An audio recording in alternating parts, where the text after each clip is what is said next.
Terdengar Ibu. Oke, baik. Terima kasih. Assalamualaikum warahmatullahi wabarakatuh.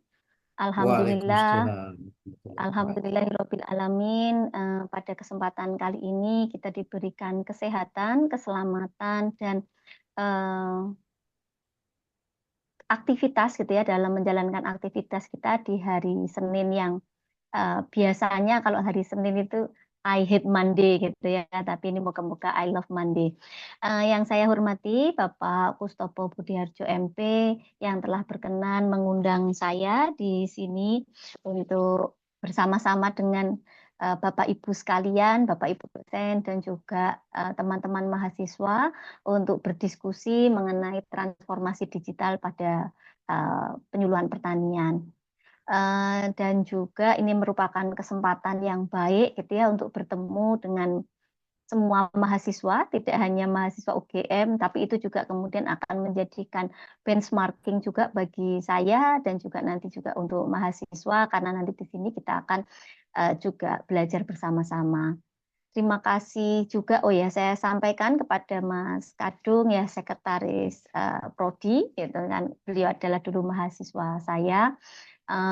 Juga mungkin ada juga ya dosen Bu Tuti nggih, yang sedang S3 di Prodi Penyuluhan dan Komunikasi Pembangunan. Jadi sepertinya kita sudah ini ya memiliki kedekatan tentunya Pak Kustopo nggih, kedekatan. Tadi juga yang diundang dosen-dosen UGM tadi juga saya mengenal dengan baik. Artinya memang ini bisa menjadi jalan yang baik untuk kita semua. Oke, saya langsung saja izin share screen. Oh, Mbak Bintang, nanti waktu saya pembagiannya seperti apa?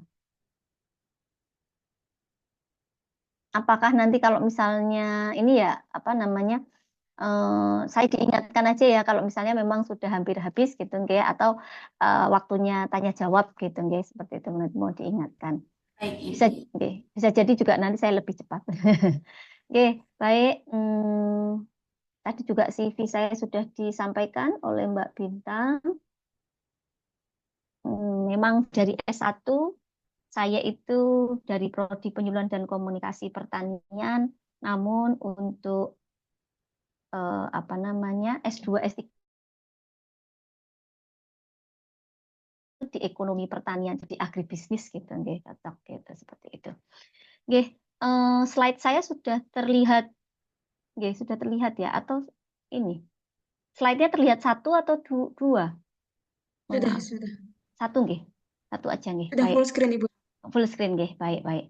Nggih, jadi di sini transformasi digital dalam penyuluhan pertanian berkelanjutan di Indonesia. Jadi kita memang gitu nggih kalau kita mengatakan saat ini gitu, saat ini era ini gitu ya, era digitalisasi gitu. Kita memang tidak bisa lagi melepaskan gitu ya bahwa pertanian itu harus mengikuti gitu ya, harus mengikuti perkembangan. Bahkan kalau kalau dulu itu pertanian diidentikan dengan eh, apa namanya kotor, kemudian rumit, susah gitu. Sekarang ini kita banyak belajar bahwa pertanian itu sudah banyak dibantu dengan berbagai teknologi gitu ya, berbagai teknologi yang itu tuh bisa memudahkan petani itu sendiri. Namun juga di lain pihak gitu ya, karena petani itu juga punya mindset yang berbeda-beda, tidak semuanya langsung responsif terhadap teknologi, maka apa namanya penerimaan mereka gitu ya untuk pemanfaatan teknologi itu juga berbeda. Ada yang sangat cepat, tapi juga ada yang tidak mau atau menolak. Hal itu juga sangat tergantung gitu ya dari perspektif mana gitu. Petani itu atau apa namanya yang mengusahakan pertanian itu tuh melihat gitu ya, melihat sektor pertanian. Kalau anak muda zaman sekarang itu melihat pertanian itu sebagai peluang usaha gitu ya. Sehingga profitnya oriented gitu. Berorientasi pada profit gitu ya. Sehingga orientasinya adalah profit gitu. Tapi berbeda dengan petani yang senior gitu kan.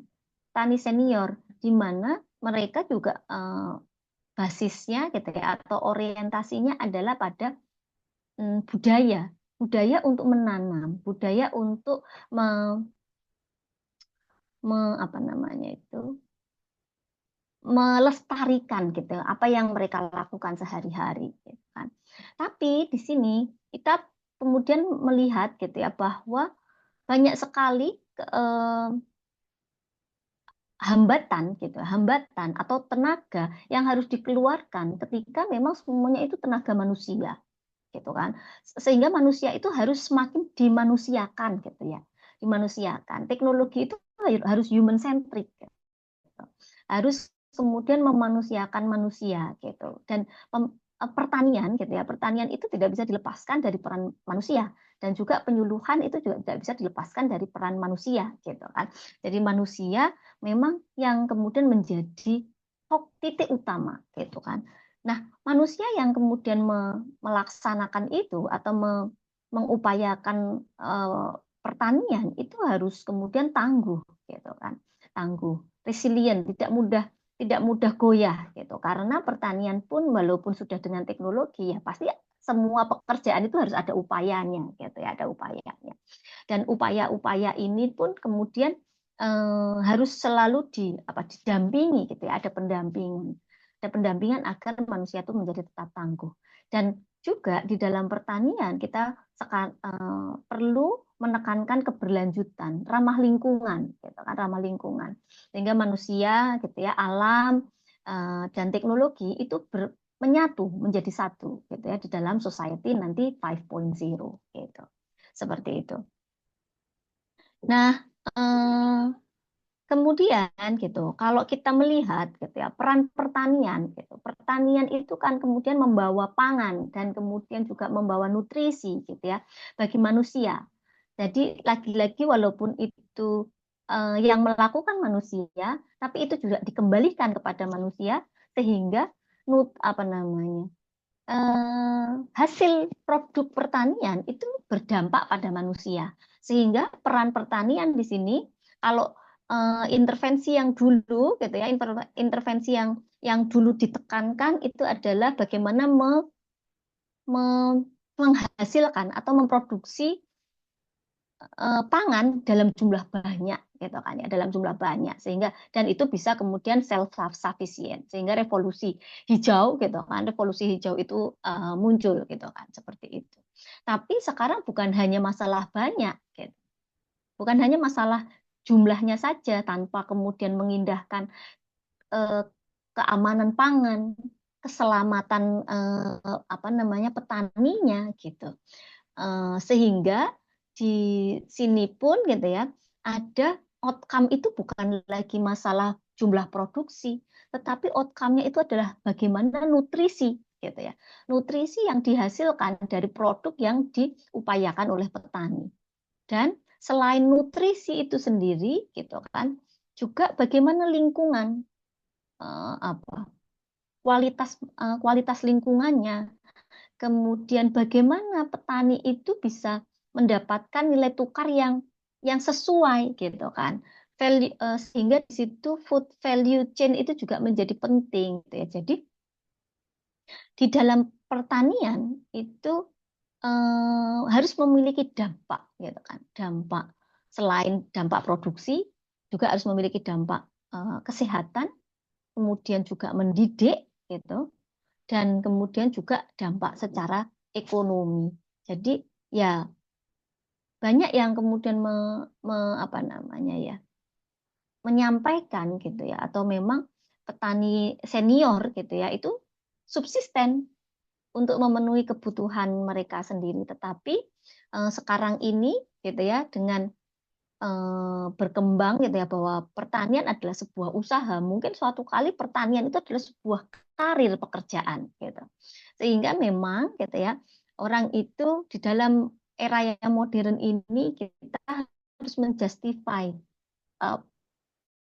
bagaimana peran-peran kita di dalam pertanian ini. Apakah kita berperan untuk di penyediaan input, apakah di on farm ataukah di pemasaran gitu. Kalau di agribisnis sekarang ini gitu ya, yang menjadi isu paling yang menurut saya masih belum bisa masih banyak peluang untuk inovasi gitu. Itu adalah di pemasaran pertanian gitu.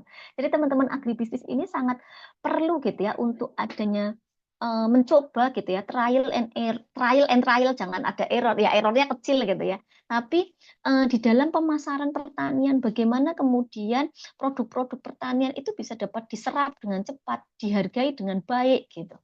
Di apa namanya?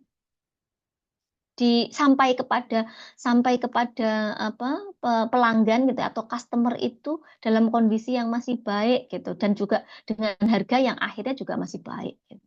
Nah, sehingga di sini gitu ya, kita memang memerlukan inovasi terhadap apa yang akan kita makan dan apa yang kemudian apa kita tanam, apalagi bukan hanya masalah tadi revolusi industri, tetapi climate change gitu ya. Perubahan iklim itu juga kemudian berperan gitu ya, banyak berperan mengubah gitu. Kalau biasanya gitu ya musim hujan itu akan datang pada bulan ini, tapi sampai sekarang gitu ya, hujan itu tiba-tiba muncul di bulan Juni gitu ya. Kemarin itu kalau kita apa namanya ingat puisinya Sapardi gitu ya, bahwa tidak tidak ini hujan di bulan Juni itu sesuatu yang nggak biasa gitu. Tapi kemarin kita di bulan Juni itu malah hujannya deras banget gitu, seperti itu. Nah, sehingga gitu ya, eh, apa yang kemudian inovasi-inovasi yang kemudian dihasilkan di bidang di sektor pertanian itu juga nanti akan berpengaruh kepada bagaimana kita mengedukasi petani gitu. Begitu juga cara mengedukasi petani itu juga kemudian bisa berubah di dalam transformasinya gitu, seperti itu. Nah, eh, tantangan gitu ya, industri 4.0 sekarang ini dengan adanya mobile device gitu, kemudian cloud computing, IoT, kemudian kita bisa mengetahui teknologi apa namanya lokasi gitu ya. Sekarang ini kita sangat mudah untuk menjangkau gitu. Menjangkau dari satu lokasi ke lokasi yang lain. Bisa memahami satu lokasi ini memiliki sebuah keunggulan gitu ya, dengan kemudian melakukan checking alat gitu misalnya seperti itu. Dan banyak hal gitu ya, smart sensor dan lain sebagainya, sehingga begitu kita apa namanya begitu tanamannya itu terlihat terasa layu gitu, kemudian langsung dia sprinkle-nya jalan gitu kan, sensor, ada smart sensor yang baik gitu, sehingga tantangan penyuluhan pertanian gitu kan itu tuh bagaimana memanfaatkan data-data yang ada gitu, data-data yang kemudian dicatat gitu kan, dicatat di media digital gitu, sehingga itu menjadi data yang akuntabel, bisa kemudian bisa mendatabase permasalahan-permasalahan petani pada semua lokasi gitu ya. Kapan sih eh, apa namanya sebaiknya cabai itu ditanam di Yogyakarta gitu, misalnya di lahan pasir. Tapi kapan di lahan sawah, kapan di Jawa Tengah, kapan di Sulawesi dan lain sebagainya. Misalnya seperti itu, database seperti itu, sehingga akhirnya bisa membuat apa namanya tuh harga cabai itu nggak kemudian jeblok gitu ya ketika panen raya gitu. Nah, ini mungkin juga tugasnya teman-teman kita juga ya di Departemen Sosial Ekonomi Pertanian, teman-teman agribisnis gitu ya, bagaimana memanfaatkan data kapan tanam, kapan panen, sehingga kita bisa memprediksi gitu, memprediksi harga dengan harga yang lebih baik. Mungkin pada saat dulu belum ada prediksi kapan panen, kapan tanam gitu ya. Yang dilakukan untuk memperbaiki harga mungkin pasar lelang gitu, dengan jual bersama, sehingga dalam jumlah besar orang akan membeli dengan harga yang lebih baik karena nggak perlu ada transportasi yang kecil-kecil. Tetapi sekarang ini dengan database seperti itu tadi gitu, itu apa tadi akhirnya kan membuat pasar produk gitu ya, pasar produk dan harga, dan kemudian akses terhadap barang itu tuh juga menjadi lebih baik mestinya gitu. Dan database ini bisa menjadikan penyuluh gitu. Bisa melakukan layanan konsultasi yang inklusif gitu, yang inklusif yang eh, dari berbagai kalangan itu bisa kemudian apa namanya bertanya ataupun juga bisa menjadi konsultan gitu ya, bahwa bukan hanya penyuluh pemerintah tapi juga penyuluh swasta, penyuluh swadaya itu bisa memberikan layanan konsultasi yang memang relevan berbasis data gitu. Karena apa? Karena dengan database tadi kita bisa meningkatkan skala gitu ya. Skala namanya juga usaha gitu kan. Kalau usaha itu kalau bisa ya skalanya itu bisa meningkat gitu kan ya. Dari skala kecil, menengah dan sampai dengan skala yang memang sesuai dengan kapasitasnya gitu kan. Sehingga dengan skala yang sesuai dengan kapasitasnya itu akhirnya kalau ingin meningkatkan skala maka membutuhkan sinergi gitu. Sinergi dari berbagai kalangan gitu ya, berbagai kalangan, baik itu peneliti, baik itu pemerintah, swasta dan lain sebagainya gitu. Nah, sehingga kebutuhan informasi dan edukasi pada era ini menuju ke 5 points ya. Informasi sekarang ini sangat mudah dibuat gitu ya. Karena semua orang itu bisa membuat informasi. Informasi sangat mudah diakses gitu. Bukan hanya masalah punya TV atau nggak punya TV, bahkan sekarang anak muda nggak pernah lagi buka televisi gitu ya. Semuanya ada dalam genggamannya gitu kan. Seperti itu. Dan dari penyediaan informasi yang bisa disediakan oleh siapa saja, petani saat ini bisa kemudian menjadi influencer gitu. Mereka bisa menjual proses pertaniannya gitu kan. Itu kemudian apa ber, berimplikasi pada perlunya kemampuan akses informasi baik itu secara individu maupun secara kelompok. Karena akses informasi ini menjadi penting untuk meningkatkan kapabilitas, kapasitas, interkonektivitas, kolaborasi, kerjasama, di mana apa namanya komunikasi itu bisa dilakukan secara apa, reciprocity gitu ya, secara responsif gitu, dan itu baik itu mau face to face ataupun secara mediated gitu ya. Kita bisa ketemu langsung in person atau dengan menggunakan alat bantu seperti uh, media sosial gitu, seperti itu. Nah, tapi kemudian kita melihat gitu kan, bagaimana sih karakteristik SDM pertanian saat ini gitu. Karakteristik penyuluh dan karakteristik petani. Karena sebenarnya kita tidak hanya gitu ya, harusnya kita tidak hanya concern pada masalah petani, tapi kita juga harus concern pada masalah penyuluh gitu ya. Penyuluhnya tuh cukup enggak gitu untuk mendampingi petani, untuk kemudian menjadi pemberdaya. Jangan-jangan nanti penyuluhnya tidak berdaya gitu karena jumlahnya yang dan kemudian kewajibannya yang sangat banyak gitu. Kalau dilihat di sini gitu ya, memang penyuluh PNS gitu ini 2020 ini 2000 mohon maaf 2023 ini juga semakin menurun gitu ya. Penyuluh peran penyuluh swadaya itu perlu ternyata signifikan gitu ya. Karena jumlahnya itu cukup banyak. Kalau dari sisi umurnya penyuluh itu juga ternyata umurnya sudah relatif banyak yang senior juga gitu. Dan kalau petani, di sini 50% petani 45 sampai 64 tahun gitu ya. Itu sebanyak 50%. Gitu. Sebanyak 50% petani kita itu tua gitu. Tua. Tapi yang menarik gitu ya, bahwa petani mudanya itu tuh meningkat gitu. Artinya ada potensi di sini untuk kita bergerak kepada kalau kita mau bilang tadi transformasi digital, kita tapi belum sampai ke sana gitu ya ceritanya. Nah, kemudian petani muda ini kayak seperti apa sih gitu karakteristiknya? Gitu.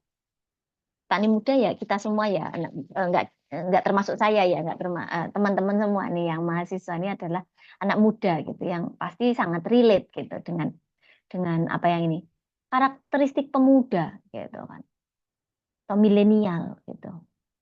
Mereka itu lebih percaya user generated content, ya enggak? Ya enggak? Lebih percaya melihat konten di Instagram dibandingkan apa yang disampaikan oleh orang tuanya gitu. Atau kalau disuruh orang tuanya belajar, gitu, ayo sinau, gitu misalnya tuh nggak bergerak, tapi kemudian lihat Instagram bahwa oh ternyata ada cara baru nih belajar dengan cara Pomodoro gitu ya, pendekatannya Pomodoro gitu. Pomodoro itu 20 menit belajar, kemudian 2 menit atau 5 menit itu istirahat. Nanti 20 menit lagi belajar, 5 menit istirahat. Itu ini efektif gitu kan. Lebih percaya kepada konten yang dibuat oleh orang orang lain karena merasa itu lebih relate gitu ya. Lebih memilih untuk menggunakan ponsel dibandingkan ponsel itu maksudnya adalah ya ini ya smartphone gitu, di mana bisa mengakses semua data informasi dibandingkan televisi. Televisi itu kan ada ininya ya, ada editornya, beritanya juga disampaikannya itu berkala gitu kan. Tapi kalau ponsel, kapanpun kita bisa mencari. Wajib punya medsos gitu ya, punya media sosial. Ada yang nggak punya media sosial di sini, teman-teman mahasiswa?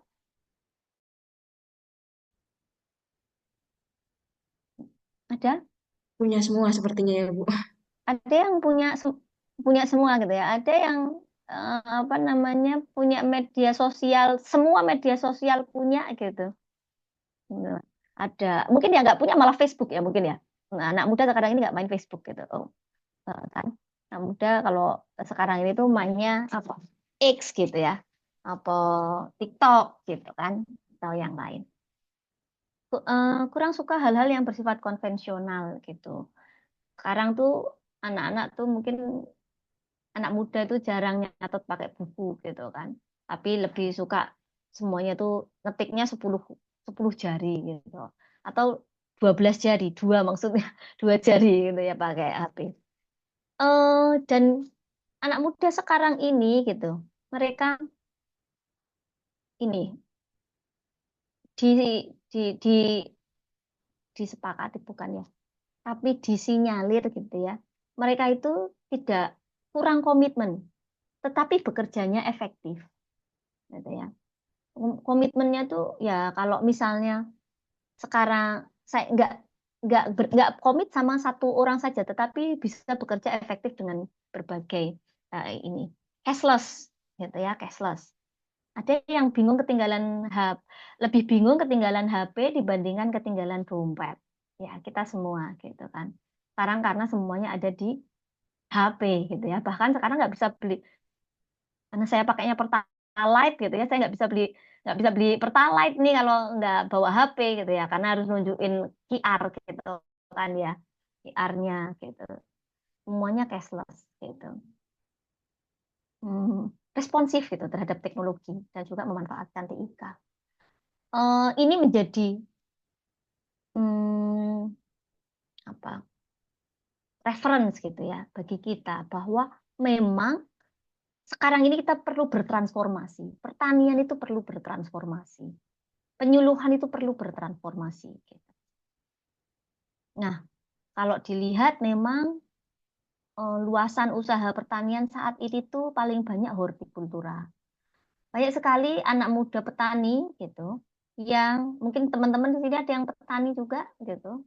Itu yang kemudian mengusahakannya tuh di hortikultura, ya di hortikultura. Kemudian yang juga meningkat adalah jasa pertanian gitu. Jadi yang dijual itu bukan hanya masalah produk gitu, tapi prosesnya gitu. Coba dan dari proses itu mereka bisa mendapat kita gitu ya mungkin teman-teman juga udah ada yang pernah punya AdSense gitu. Bagaimana kemudian mendapatkan pendapatan dari media sosial gitu kan. Ketika kita itu sangat rajin untuk membuat konten dan konten kita itu ternyata digemari gitu, seperti itu. Jadi itu usaha. Nah, sehingga teknologi dan hybrid teknologi dengan usaha pertanian gitu ya. Itu misalnya sekarang ini pakai greenhouse. Sekarang ini juga apa namanya tidak lagi pakai tanah gitu ya.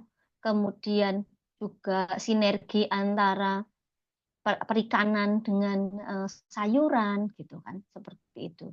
Jadi teknologi-teknologi itu juga muncul di pertanian. Begitu juga dengan di penyuluhan gitu ya. Sekarang ini kalau kita bicara tadi penyuluh gitu ya, jumlah penyuluh tuh ada berapa sih? Gitu. Berapa rasio penyuluh dengan desa yang ada di Indonesia? Itu kan. Satu penyuluh itu kalau kalau dulu gitu dari pengaturannya di tahun 80-an gitu ya, WKPP, wilayah kerja penyuluh gitu. Itu satu penyuluh satu desa. Tapi sekarang ini banyak sekali penyuluh itu satu penyuluh 3 desa. Kalau desanya itu di Jawa masih accessible. Tapi bahkan Jawa pun kalau desanya itu di Jogja dan desanya itu mungkin di Jawa Tengah itu cukup berbeda gitu. Karena luasan Jogja dan luasan Jawa Tengah itu juga berbeda gitu kan. Nah, tadi sehingga eh, aplikasi penyuluhan itu juga ternyata perlu gitu ya untuk kemudian dimunculkan gitu, muncul aplikasi penyuluhan pertanian. Nah, kemudian saya akan sedikit bermain gitu ya karena tadi kita transformasi digital. Apa sih transformasi digital ini sekarang kita masuk ke sini gitu ya. Kalau kita bicara tentang transformasi digital itu dia muncul awalnya dari digitisasi, digitalisasi, baru kemudian transformasi digital. Silahkan mungkin teman-teman bisa men-scan barcode di sini dan silahkan juga untuk bisa memberikan atau menurut teman-teman gitu ya, digitisasi itu apa sih? Digitalisasi itu apa sih? Transformasi digital itu apa sih gitu. Silahkan teman-teman bisa bisa di-scan barcode-nya sehingga nanti kita bisa melihat menurut teman-teman yang semuanya ini sudah milenial gitu ya, sudah anak muda semua milenial, pasti eh, bisa gitu membedakan digitalisasi dan transformasi digital. Monggo, silakan. Ci.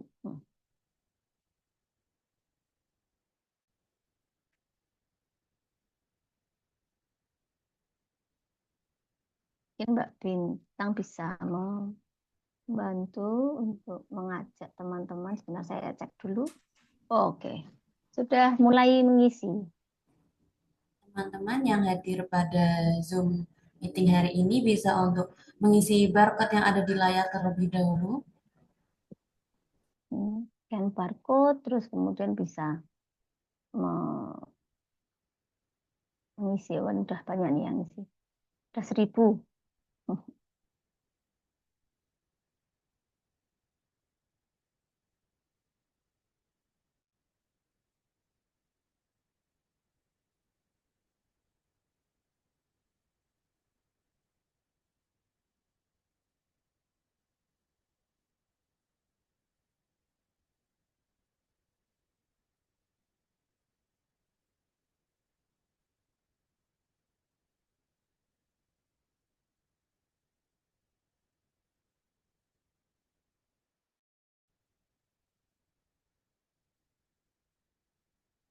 Nih, digitisasi. Ada yang mengisi pembaharuan, proses perubahan yang terjadi pada teknologi, penggunaan teknologi, digitalisasi, internet, transformasi digital, aplikasi.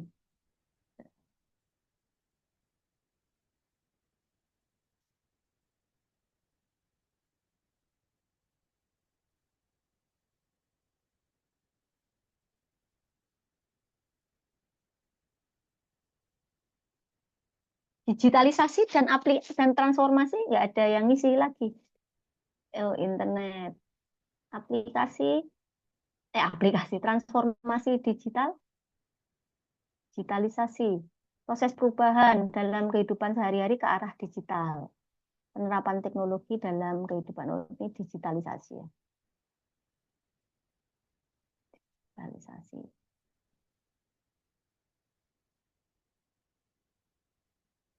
Perubahan media, perubahan tindakan dari konvensional ke digital.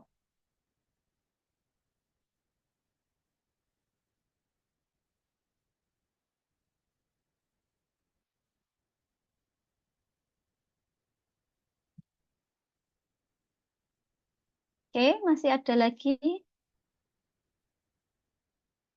Oh, masih banyak yang masih mau nulis.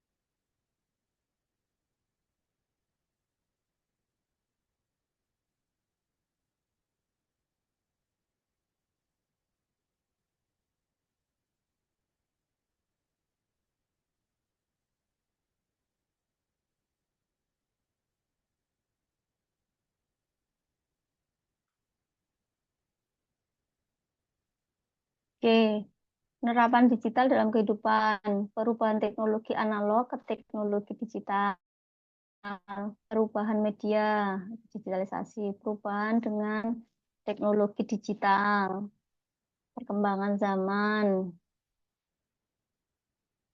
perpindahan teknologi, perubahan-perubahan yang terjadi akibat aplikasi digital, perubahan secara cepat ke arah digital.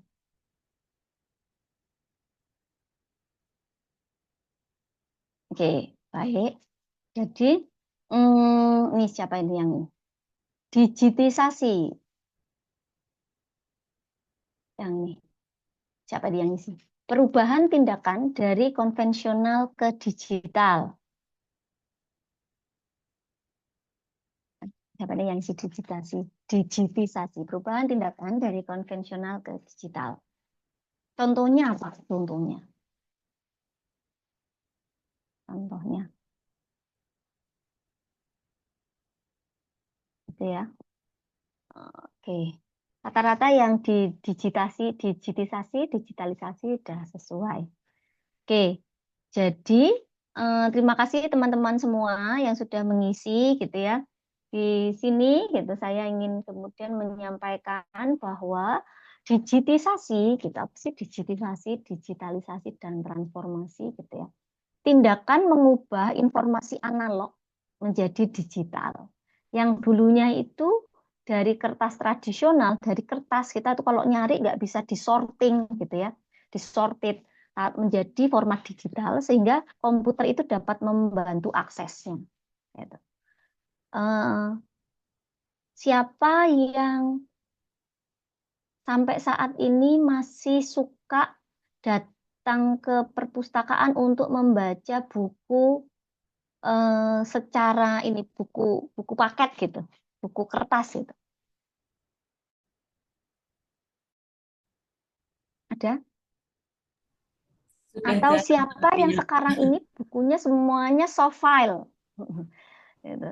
Semuanya soft file. So, sekarang tuh kalau mungkin kalau apa konsultasi sama dosen gitu ya. Konsultasi sama dosen itu naskahnya diberikan secara hard file apa soft file? Ya, ada yang beberapa memang masih apa menyukai hard file gitu. Tapi dengan menggunakan soft file gitu ya, dengan tadi kita bisa memudahkan gitu kan untuk mencari. Misalnya nih kok penelitiannya tentang keberlanjutan, tapi kata keberlanjutannya kok nggak muncul. Kita tinggal kontrol F gitu kan mencari. Keberlanjutan ada berapa nih kata keberlanjutan dalam penelitiannya mahasiswa gitu ya. Jadi mengubah informasi yang tadinya itu semuanya itu konvensional tadi yang disampaikan oleh ini ya tadi ada yang mengisi sebentar saya pindah.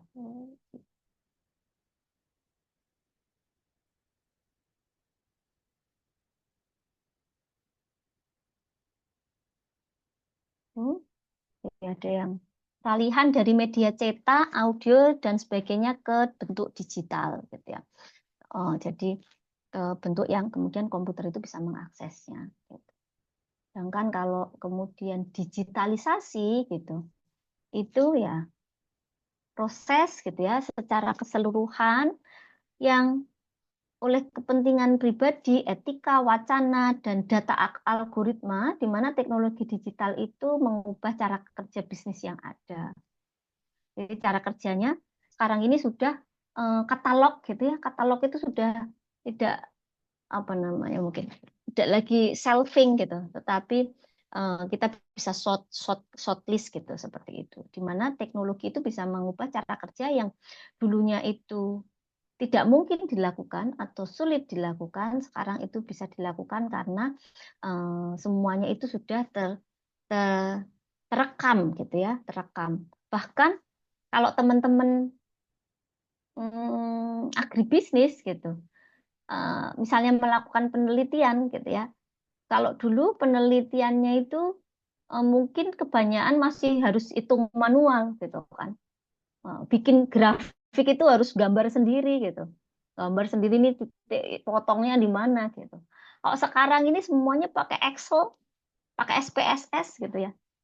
Atau kan pakai Excel, pakai SPSS, maka kemudian itu bisa dilakukan gitu. Nah, juga apa namanya tuh akhirnya ke transformasi digital. Transformasi itu kalau kita bicara transformasi pasti sebuah proses. Nah, tadi juga ada yang mengatakan itu sebuah proses gitu ya, proses perubahan gitu. Proses perubahan yang melibatkan penggunaan teknologi digital di mana gitu ya, di mana dengan menggunakan ini akan memberikan nilai yang lebih, pengalaman yang lebih baru dan model bisnis yang lebih bernilai gitu bagi penggunanya. Tuh. Contoh misalnya hmm, siapa yang suka minum kopi, tapi kesulitan kalau dan minum kopinya tuh nggak pengen kopi yang instan gitu.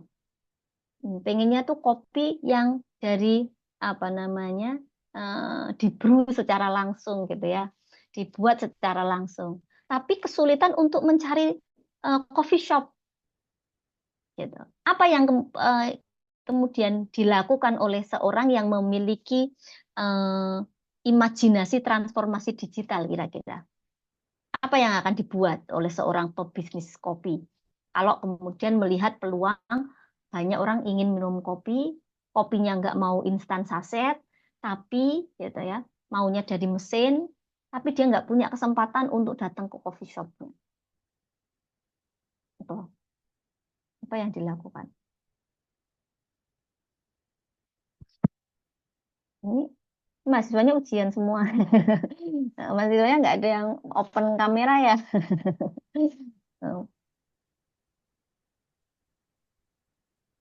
Ini ada yang menjawab di kolom chat Ibu. Iklan di Oh, e-commerce oke oke. katanya. Oh ya ya ya. Mana mana mana. Iklan di e-commerce Bu gitu. Hmm, belum cocok. Ada lagi Pesan dari HP mungkin, Bu. pesan dari HP. Ya bisa bisa menggunakan bukan iklan ya tapi beli. Ada lagi beli secara langsung menyediakan jasa antar. Baik. Ada lagi? Ada yang pernah menggunakan mesin kopi yang seperti vending machine, ya kan? Pernah lihat? Pernah ada ya? Kalau di Jogja, kayaknya di mana-mana sekarang ada. Jadi vending machine, kemudian kita apa namanya? Kita memilih kita pengen kopi apa, latte dan lain sebagainya. Habis itu kita masukkan uang, gitu. Bukan nggak perlu masukkan deh bahkan ya. Kita ini scan barcode, gitu kan? Scan barcode. Dari scan barcode itu kemudian nanti uangnya kopinya muncul. Perasaannya gimana? Merasa canggih, Bu, Perasaannya langsung. gimana? Rasa canggih gitu ya. Wih, metu gitu kan seperti itu. Heeh. Perasaannya selain ya awalnya kok keluar dari mana ya gitu kan. Selain canggih itu perasaannya sama. Selain itu ya, sama ketika kayak kita itu membeli langsung gitu kan. Membeli langsung dari ini barista ya kan. Baristanya itu mesin gitu. Oke. Nah, apa? Karena dan itu tuh bisa dimanfaatkan gitu ya, dimanfaatkan karena kalau di bidang pertanian gitu. Kira-kira transformasi digital yang itu bisa memberikan pengalaman kepada pelanggan hmm, yang dikaitkan dengan pemanfaatan digital itu apa ya kira-kira ya? Atau mungkin membuat model bisnis yang bernilai. Sekarang ini, gitu tadi saya sampaikan, banyak sekali petani milenial yang kemudian bukan hanya menjual produknya, gitu.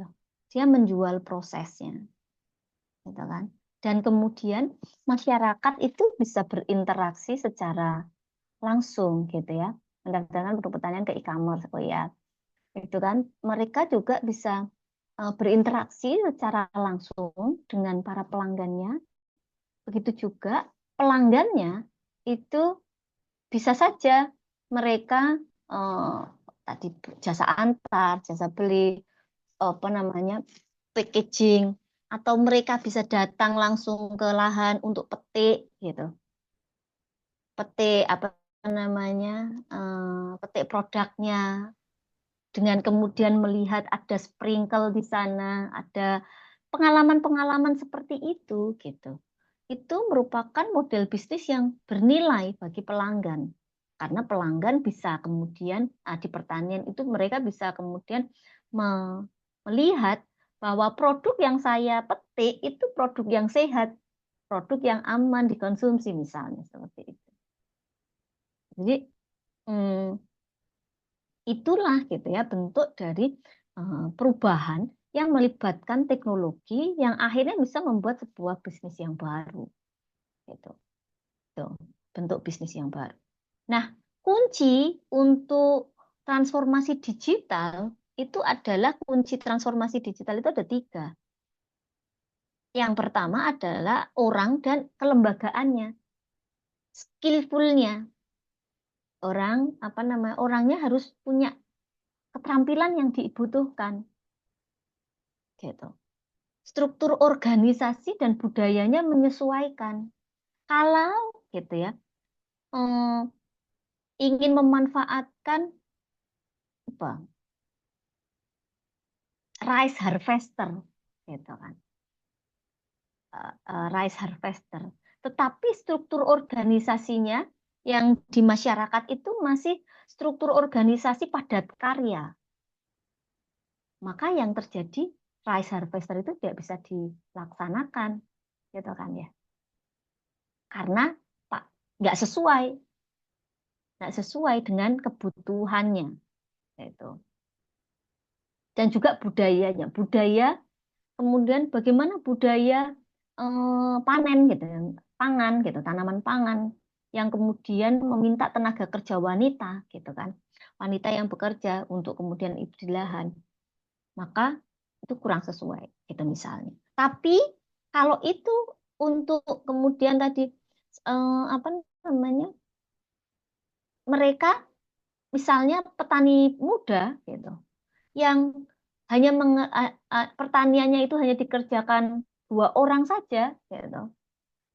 Dan kemudian produknya itu juga memerlukan pemanenan yang cepat, maka tadi membuat struktur organisasi dan budayanya memang budaya kerja, budaya profit yang itu dihitung gitu kan.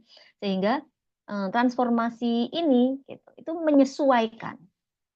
menyesuaikan juga dengan model bisnisnya, gitu kan. Model bisnisnya mau seperti apa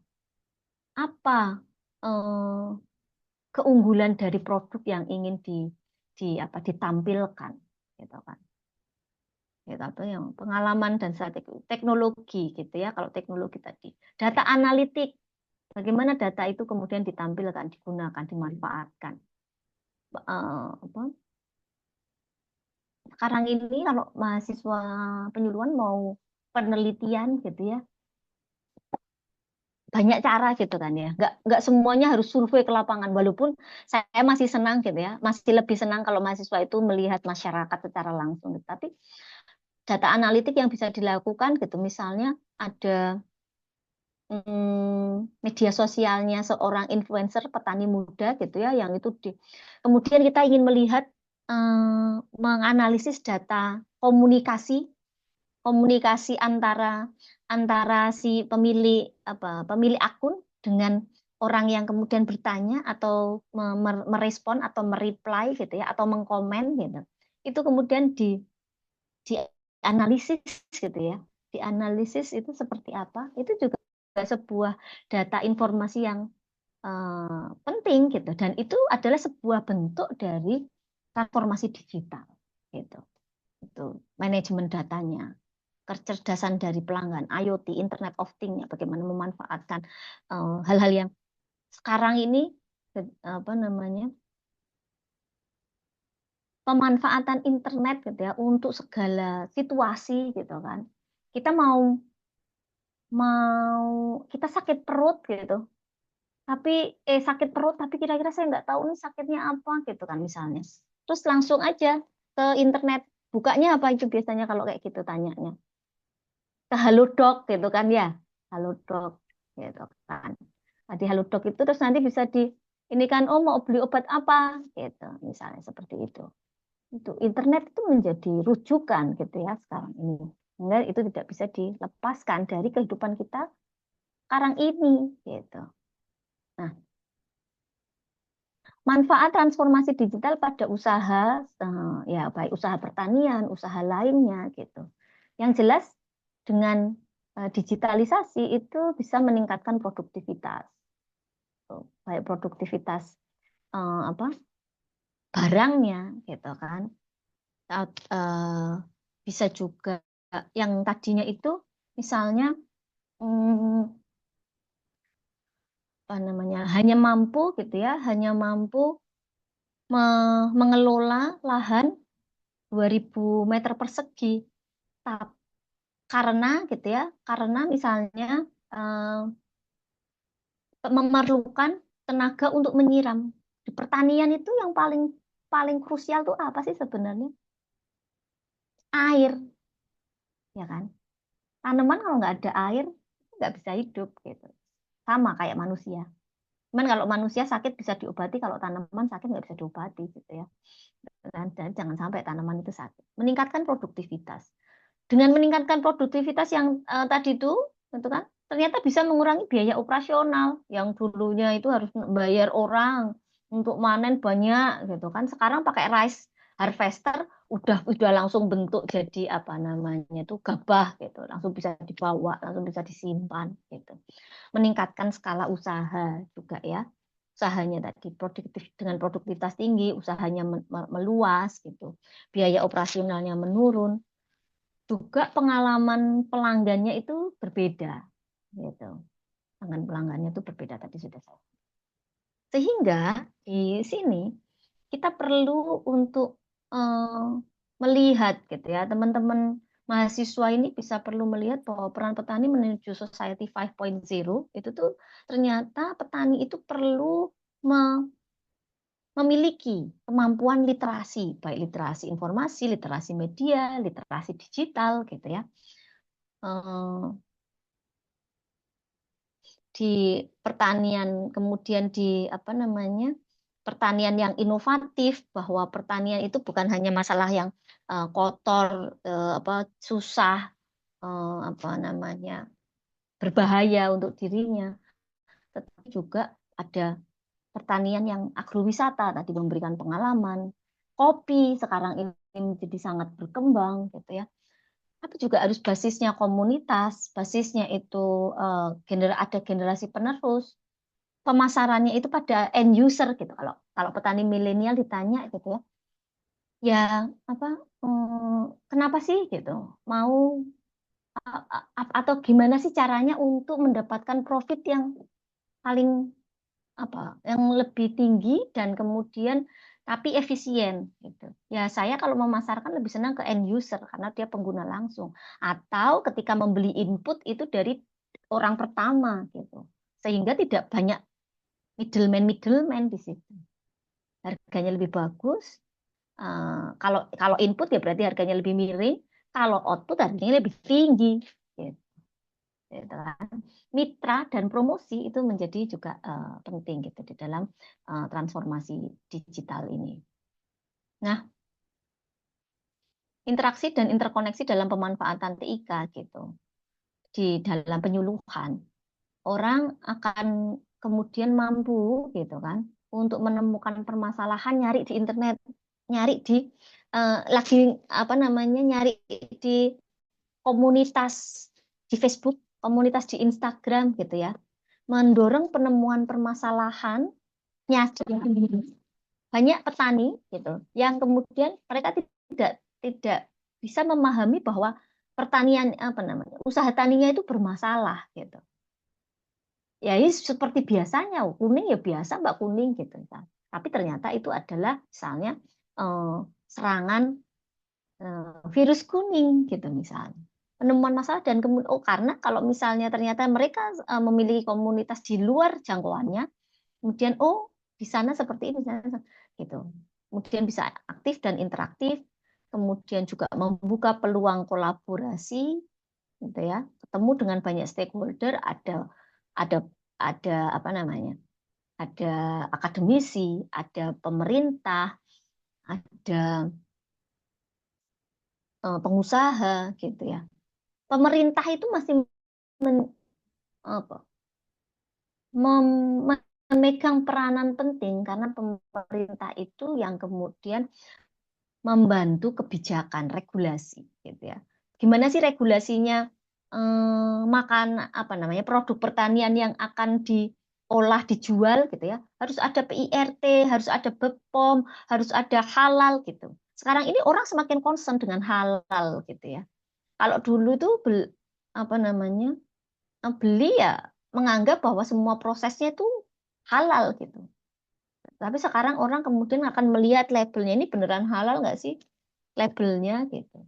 Bahkan beli jilbab apa ada yang dicari yang labelnya halal gitu kan ya. Beli jilbab gitu. Apalagi makanan yang masuk ke situ. Gitu ya, peluang kolaborasi. Kemudian negosiasi dan kerjasama di masyarakat gitu, seperti itu. Nah, optimalisasi pemanfaatan teknologi informasi di dalam transformasi digital itu ya. Pertama adalah karena adanya kebutuhan sebuah informasi, sampai kemudian bagaimana cara memproses gitu, memproses teknologi informasi itu sendiri. Di dalam optimalisasi itu gitu ya, itu tuh perlu ada etika gitu, copyright gitu ya, pemberian kredit title ini ambilnya dari mana gitu ya. Dan bagaimana cara mengkomunikasikannya? Apakah kemudian kita akan mengkomunikasikan menggunakan media sosial, ataukah media langsung, ataukah menggunakan media informasi terbatas gitu, media komunikasi terbatas seperti Zoom meeting ini gitu. Zoom meeting ini tuh juga sebuah media sosial, tapi untuk kalangan yang tadi komunikasi untuk kalangan terbatas gitu, yang itu karena tidak mengundang dari orang yang memang tidak memiliki kepentingan gitu, seperti itu. Nah, itu pemanfaatan itu. Kemudian juga di dalam pelaksana untuk bertransformasi gitu, perlu adanya fasilitas, infrastruktur, adanya alat device, adanya software gitu ya. Hampir semua mahasiswa tuh punya device nggak sih? Apa device yang ada berapa device yang dimiliki oleh teman-teman mahasiswa? Mungkin bisa ditulis di kolom chat gitu. Nah, Anda punya berapa device? Tuh, ditulis di kolom chat. Ada punya berapa device? 3, gitu ya. Dua ya laptop, HP gitu. laptop, HP, atau misalnya HP 2 gitu ya. Ada berapa software di dalam device-nya? Kalau mau dihitung, banyak ya, gitu ya. Atau berapa software? Banyak Bu, gitu, nggak bisa kehitung, gitu. Tak terhingga sampai kemudian apa? Nggak cukup gitu memorinya, gitu kan? Karena apa banyak gitu. Aplikasi juga banyak gitu ya. Kemarin saya apa? Biasanya kan kalau beli Bu mau jadi member nggak gitu ya biasanya gitu kan. Terus saya jadi membernya Alfamart dan Indomaret gitu. Bedanya apa member Alfamart dan Indomaret? Kalau Alfamart itu belum pakai aplikasi, tapi menyebutkan nomor itu ya, nomor HP. Tapi kalau Indomaret itu sudah punya pakai aplikasi sehingga kita tahu. Tapi tadi pas saya datang ke Indomaret saya bilang, "Mbak, nomor member saya 0811258095." Terus dia bingung, orang Indomaret. Kita sekarang sudah nggak pakai HP, Bu. Pakainya aplikasi. Oh iya, iya, iya, iya. Gitu. Maaf, maaf. Gitu. Saya tunjukin aplikasi.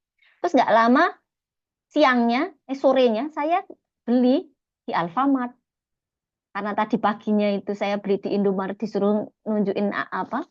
Nunjukin aplikasinya. Terus saya pas sore itu nunjukin aplikasinya tuh ke kasirnya Alfamart. Terus dia, "Maaf Bu, ini punyanya Indomaret." Gitu. Oh iya, salah gitu ya. Keliru gitu. Saking banyaknya confused gitu kan. Atau berapa sih? Berapa software ada berapa software anak semester 5 kan nih yang disiapkan untuk skripsi? Software yang dimiliki untuk disiapkan untuk menghadapi skripsi di semester 7. Apa wae sih softwarenya yang bisa? Masih dua, Bu. Dua tuh apa, Mbak Alvira? Gitu. Ya, di antara banyak itu yang mungkin yang paling banyak ya macam-macam ya, ada apa software editing gitu. Oh, mainly sama SPSS. Oke, gitu ya. Ada software untuk mengedit apa namanya tugas-tugas gitu, misalnya membuat video podcast gitu ya, atau tadi kalau penugasan ada Mendeley, ada SPSS, Enut gitu, ada Smart PLS mungkin, ada Amos, ada apa namanya Payek untuk social network analysis misalnya kayak gitu. Banyak software atau software keuangan gitu ya, karena mungkin ada Genius, ada apa lagi gitu misalnya. Banyak gitu ya. Device-nya satu gitu tapi. Kemudian selain software itu konten layanan, namun yang terpenting juga itu bagaimana literasi gitu ya. Literasi, literasi masyarakat gitu, seperti itu menjadi sangat penting karena tanpa literasi gitu, kita bahkan mungkin kalau teman-teman sekarang ini adalah digital native, mahasiswa sekarang ini digital native sejak lahir. Kalian ingat nggak kapan kalian pertama kali pegang komputer apa smartphone? Umur berapa? Umur berapa pegang smartphone? Pakai diajarin nggak? Umur berapa? 7 tahun. SD, Bu. Ya, 7 tahun. Itu diajarin nggak sama orang tuanya? Bahkan dilarang-larang gitu ya. Jangan pakai dulu. Gitu. Kalau dulu waktu saya mengenal internet itu kuliah. Kuliah. Tapi coba sendiri di mana. Oke. Kuliah gitu ya. Dan kemudian pada saat itu pun masih sangat terbatas gitu. Kita paling chatting gitu. Chattingnya tuh pakai apa? URL gitu. URL gitu kan ya. Nah, ketika menjadi dosen, waktu itu kami tuh diajarin bagaimana menuliskan kata kunci di Google. Itu literasi. Gimana sih cari gitu. Nih kata kunci kuncinya ini tambah plus atau kalau nggak dikasih apa tanda kutip gitu kan supaya nanti yang dicari itu hanya itu aja yang keluar gitu. Sekarang kan kita kalau dulu itu kata kuncinya pendek-pendek gitu. Kalau sekarang tuh bahkan apa, satu halaman masukkan ke situ nanti kita bisa dapat macam-macam gitu kan. Kalau dulu nggak gitu. Dulu diajarkan gitu. Literasi itu sangat itu diajarkan bagaimana mencari kata kunci. Nah, mungkin yang sekarang yang perlu diajarkan itu bukan mencari kata kuncinya, tetapi bagaimana memanfaatkan, mengevaluasi dan lain sebagainya. Nah, kalau kemudian kita kaitkan literasi digital untuk transformasi digital untuk penyuluhan gitu ya, bahwa Diekman ini menganalisis penyuluhan digital di negara-negara berkembang dan mereka itu menemukan bahwa alat digital gitu ya itu mengurangi asimetri informasi, informasi yang terhalang gitu. Jadi informasinya itu menjadi terbuka dengan pemanfaatan e-commerce gitu. Informasi itu menjadi terbuka antara petani dan pasar sehingga sangat meningkatkan transparansi pasar. Middleman itu sudah tidak punya kesempatan untuk menyembunyikan harga gitu. Tidak, untuk menyembunyikan harga tidak ada lagi kesempatan karena kalau dulu tengkulak itu bilang oh di pasar sana tuh harganya sekian karena kita nggak punya kesempatan gitu ya. Bahkan sekarang ini kalau kita mau belanja gitu ya, di tokonya kita langsung ini sendiri. Layanan penyuluhan digital terbukti meningkatkan produktivitas pertanian, teknologi meningkatkan manajemen rantai pasok gitu. Sehingga memungkinkan transformasi dan pengiriman produk itu yang sangat efisien. Gitu. One day service, ya kan? Pakai Yes gitu. One day service langsung nyampe. Atau yang Paxel untuk makanan gitu misalnya. Ya kan? Kemudian transformasi digital penyuluhan pertanian itu membutuhkan pendekatan yang holistik. Adopsi alat digital, apa namanya tadi, software digital dapat secara signifikan itu meningkatkan kinerja penyuluh. Tetapi juga ada tantangannya gitu. Terkait dengan banyak hal dan kebijakan motivasi gitu. Kedua studi ini tuh menyoroti bahwa literasi digitalnya itu masih rendah sehingga tantangan terhadap layanan penyuluhan digital ini masih perlu dievaluasi. Padahal kalau kita melihat manfaatnya media digital untuk kegiatan penyuluhan, untuk kegiatan edukasi kepada petani, media digital itu adalah media yang memungkinkan gitu untuk sebagai media interaktif, gitu ya, media interaktif. Kita tidak pernah bertemu secara langsung, tetapi kita bisa berinteraksi. Bahkan sekarang ini saya belum pernah bertemu sama sekali, tapi sudah seakan-akan kita berteman cukup lama karena tadi sudah berkomunikasi sama Mbak Dinda lewat WA, gitu ya, bisa melihat wajahnya, gitu. Nah, manfaat media digital itu tuh sebagai bridging, penjembatan, kemudian juga pengkapasitasan, capacity building. Kemudian juga sebagai lembaga media pelatihan. Kita bisa melihat partisipasi masyarakat gitu melalui komentar gitu ya. Komentar. Bahkan komentarnya netizen Indonesia itu paling julid gitu ya. Coba kalau nonton bola, kalau begitu kalah gitu kan tiba-tiba nanti langsung Instagramnya lawan, negara lawan itu langsung penuh sama kata-katanya orang Indonesia gitu. Bahkan Instagramnya Marquez gitu ya, atau orang tadi kemarin itu yang MotoGP itu begitu datang ke Indonesia tuh wow, partisipasi orang Indonesia untuk berkomentar gitu kan ya, di itu partisipasi gitu, partnership. Kita nggak pernah ketemu tapi kemudian bisa deal dengan harga misalnya, berpartner siapa yang kemudian menjadi mitra dan lain sebagainya, kita berdialog gitu, seperti itu. Nah, ini ragam media interaksi digital, gitu ya, media sosial. Untuk networking, untuk kegiatan partnership, networking itu bisa menggunakan Facebook, Google Plus, gitu, Google Map, apa namanya itu, Google Contributor, ya Google. blogs gitu, bisa membuat blogs, bisa microblogs itu pakai Twitter gitu ya, atau media untuk bersosialisasi dan pengiriman pesan gitu kan, pakai WhatsApp, Messenger. Banyak, saya sudah berapa ya, dua, dua atau tiga kali gitu berkomunikasi dengan calon mahasiswa gitu. Jadi dia anak SMA gitu. Anak SMA tiba-tiba nge-DM tanya-tanya tentang tanya tentang prodi penyuluhan ya, saya jawab bla bla bla bla. Tiba-tiba 2 tahun kemudian dia salam ke saya, Bu, saya yang dulu itu nge-DM di Facebook sama Instagramnya Ibu. Oh, kamu gitu. Mahasiswa S1. Mahasiswa S3 juga gitu. Apa namanya? Pas diwawancara untuk masuk gitu kan. Kok tahu prodi penyuluhan dari mana, Mas gitu. Lah, saya kan yang komunikasi sama Ibu di Instagram. Oh ya, saya lupa gitu. Kan gitu ya. Di ini Messenger gitu. Nah, dan juga bisa membuat tadi user generated content. Ini membuat konten ya. Ini masnya yang nari-nari nih, dia yang konten di TikTok gitu kan.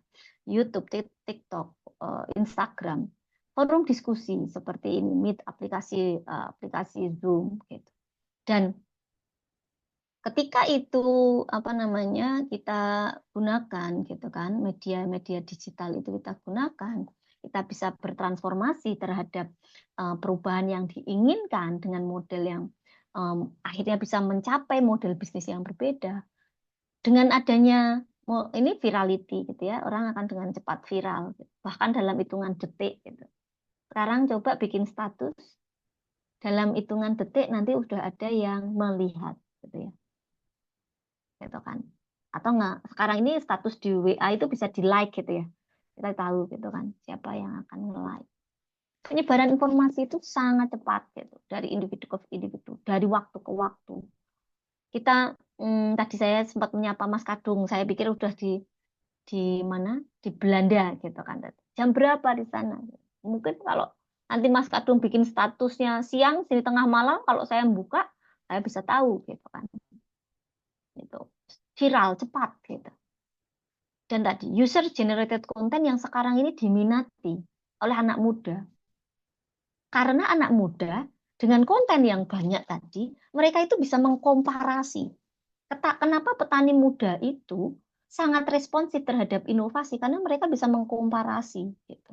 Mengkomparasi dari konten-konten yang dibuat oleh anak muda lainnya atau petani lainnya, gitu ya, baik itu bentuknya foto, video, user centric. Gitu. Orang itu akan menonton, mencari informasi sesuai dengan keinginannya, ya kan? Gitu. Kalau dulu itu jam 9 malam ya pasti nontonnya Dunia Dalam Berita zaman saya.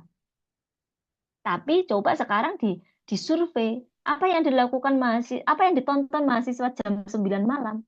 Ada 30 mahasiswa, ada 30 jenis gitu. 30 jenis yang dia tonton gitu. Karena semuanya berbeda-beda. Jadi itu yang kemudian oke, bentar, bentar.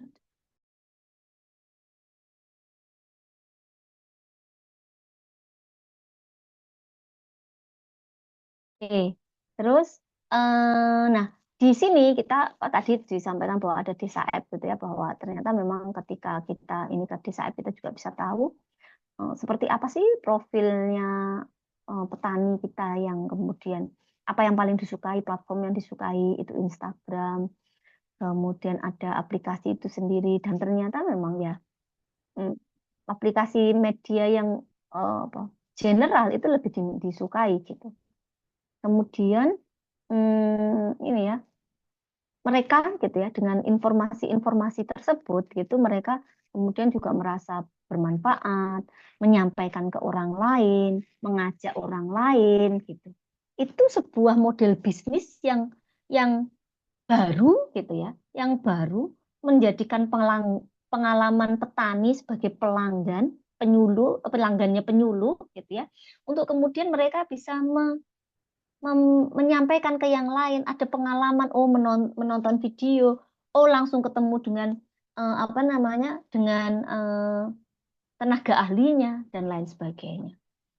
ketika itu dilihat dari analitisnya gitu, analitik aktivitas yang ada di desa app gitu. Kemudian ini ada penelitian waktu itu mahasiswa meneliti gitu ya. Apakah konten-konten yang ada di desa app itu memiliki peran memiliki karakteristik peran penyuluh gitu. Ternyata sebagai mereka memenuhi peran motivator, memenuhi peran komunikator, tapi yang lemah itu fasilitator dan inovator gitu. Ternyata masih banyak informasinya, bukan ke sinerginya gitu pada saat itu.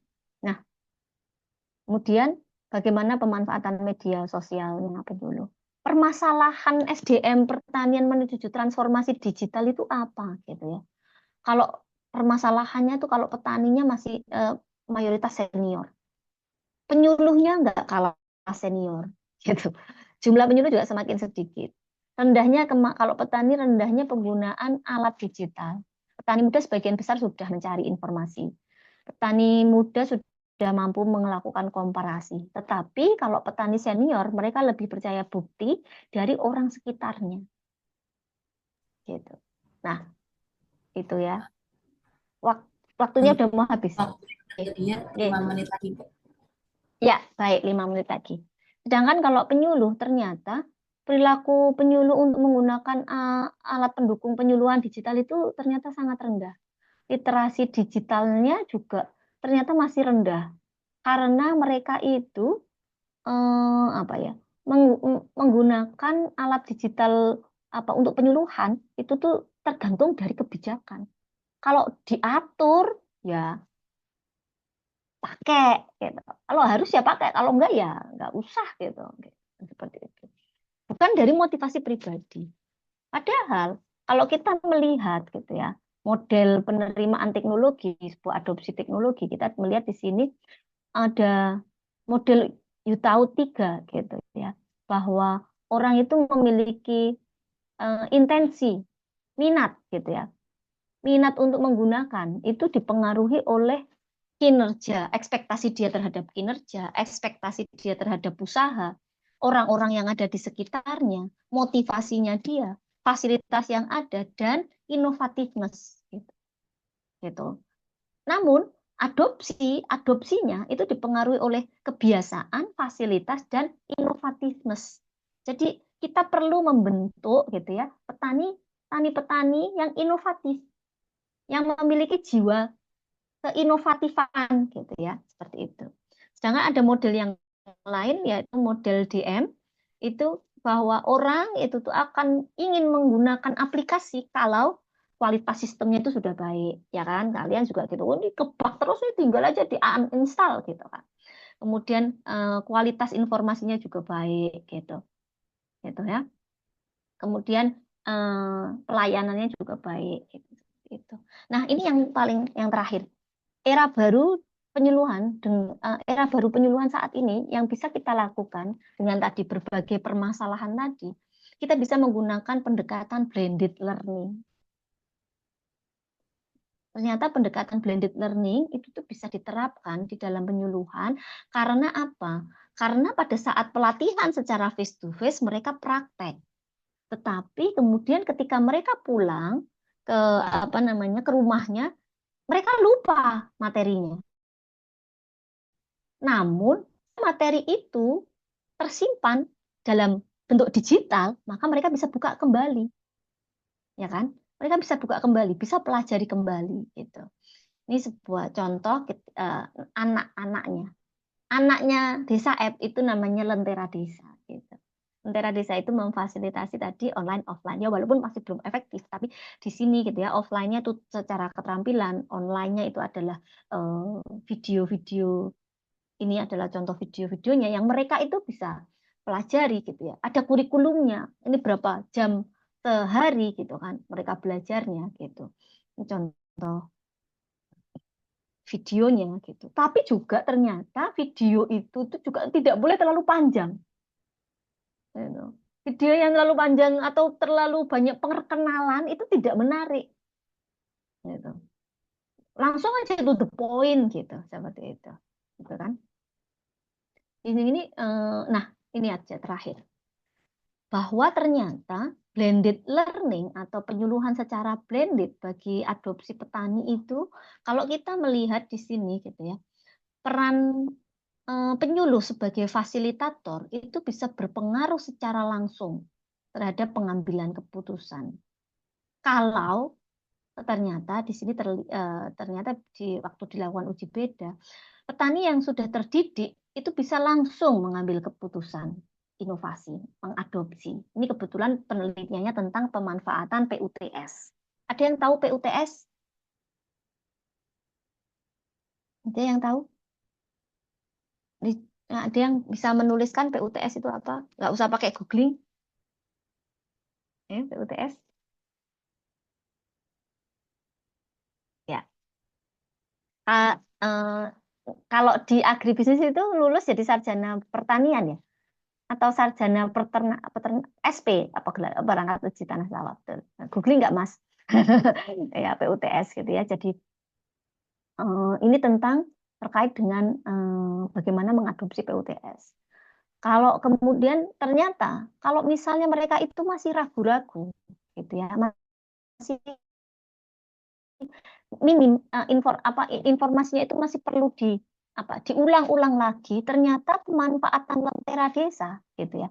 Jadi peran fasilitator, kemudian mereka bisa memanfaatkan lentera desa, akhirnya mereka itu bisa berkomunikasi antar mereka, terjadi pertukaran informasi di mereka sendiri, ada interaksi antar mereka, sehingga kapasitas mereka meningkat, baru kemudian mereka itu mengambil keputusan. Atau dari fasilitator lihat lagi dari lentera desanya secara online gitu ya, dia bisa mengambil, oh sudah yakin, dia ambil keputusan gitu. Jadi ternyata gitu ya, kita bisa gitu memanfaatkan gitu ya, memanfaatkan tadi aplikasi digital atau data digital yang kemudian ditampilkan kembali, yang kemudian itu membantu mereka untuk mengambil keputusan. Sehingga terakhir saya ingin menyampaikan bahwa bonus demografi Indonesia saat ini menjadi momentum generasi muda untuk mengambil peran yang berdampak. Apapun itu sekarang, pendekatannya yang kita lakukan itu harus punya dampak, impactful gitu. Social entrepreneurship gitu. Kenapa yang membedakan wirausaha dengan wirausaha sosial? Pada dampaknya di masyarakat. Bagaimana cara untuk kemudian membuat itu berdampak? Yaitu mengembangkan usaha pertanian dengan digitalisasi, mempromosikan pertanian dengan memvisualisasi prosesnya menjadi konten edukasi, menjadi agent of change di masyarakat dan di institusi pertanian. Dan peran penyuluhan sangat krusial dalam mengembangkan masyarakat. Dengan tadi pengembangan metode dan teknik yang lebih adaptif, tadi dengan blended learning. Peningkatan kapabilitas di era 4.0 ini perlu diakselerasi agar dapat mengimbangi petani muda. Oke, mungkin itu dari saya. Kalau ada pertanyaan, saya sangat senang gitu ya. Nanti kita bisa berdiskusi. Saya cukupkan dulu dan saya kembalikan ke Mbak Bintang. Terima kasih Mbak Bintang. Baik, terima kasih kepada Ibu Raya yang telah menyampaikan materinya. Tadi sudah dijelaskan teman-teman terkait peran pertanian, tantangan penyuluhan pertanian, karakteristik penyuluh dan petani, dan pentingnya penyuluhan perlu bertransformasi, begitu nggih, Bu. Nah, untuk teman-teman yang ingin bertanya atau masih penasaran terkait topik yang Ibu Raya sampaikan, bisa langsung ditanyakan saja kepada Ibu Raya. Bagi rekan-rekan mahasiswa yang memiliki pertanyaan, dipersilakan untuk raise hand terlebih dahulu dan memperkenalkan diri, lalu menyampaikan pertanyaan setelah saya persilahkan. Ada teman-teman yang ingin bertanya, dipersilahkan.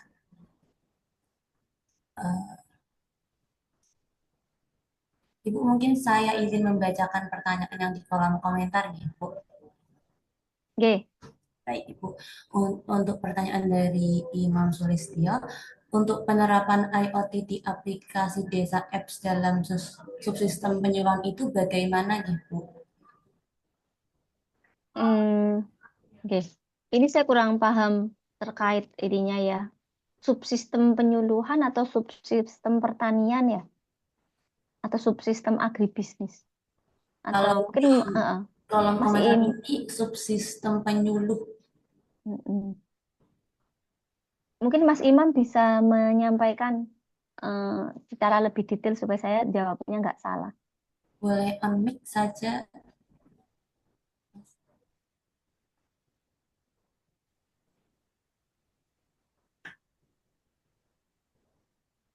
Baik, Untuk sudah nggak sebelumnya ada. terima kasih Oke. atas waktunya Ibu. Perkenalkan Oke. nama saya Imam Sulistyo, saya dari Prodi Agribisnis Fakultas Peternakan Pertanian Undip. Izin untuk menyampaikan pertanyaan saya. Untuk pertanyaannya itu penerapan IoT di aplikasi desa apps dalam subsistem penyuluhannya itu bagaimana ya Bu? Subsistem penyuluhan itu seperti apa ya, Mas? Jadi ini Mm-mm. mohon maaf, ini terkait Nih. dengan tugas saya sebagai di mata kuliah IoT itu Mm-mm. ada tugas IoT dalam subsistem penyuluhan gitu Bu, dan diberikan contoh itu ada aplikasi desa apps seperti itu Bu. Oh, oh, oke, oke, oke, oke, paham. Ya, ya, ya. Jadi, em, kan kalau kita bicara Internet of Things gitu ya, hal-hal yang kemudian dikaitkan dengan pemanfaatan internet gitu kan, dengan pemanfaatan internet untuk banyak hal. Salah satunya adalah untuk mencari informasi. Aplikasi data app ini bergerak pada kegiatan edukasi, gitu kan, pada kegiatan edukasi. Dan kalau misalnya Mas Imam buka gitu ya, aplikasi Desa App itu ada banyak fiturnya. Oh ini,